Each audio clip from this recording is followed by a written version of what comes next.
हाँ, एक दाव भैया हम बम्बई गए तो हमरे यहाँ के एक जने भाई लागत रहे, वो खड़ी भाषा बोलते रहे हैं। उनसे कहन कि भैया ये बतावा, जैसे हमरे सब गाँवक भसवा बोली थे वो काहे ना बोलते। गाँव भसवा मतलब अवधी भाषा, गांव की भाषा गांव की तरह से बोला।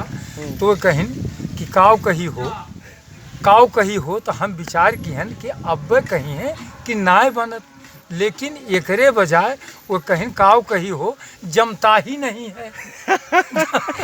जब कहीं जमता ही नहीं है तो भाई कि अच्छा अब तोहार भाषा बन चुकी बा यहाँ के बीचन में, अब तू गांव की भाषा अवधी भाषा न बोल पैबा तोहार बेजान ना बा।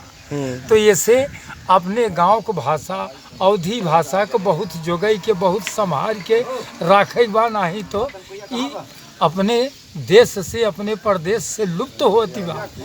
सुधार करा कि जोने से अपन भाषा बनी रहे। वाह, बहुत बढ़िया, बहुत बढ़िया।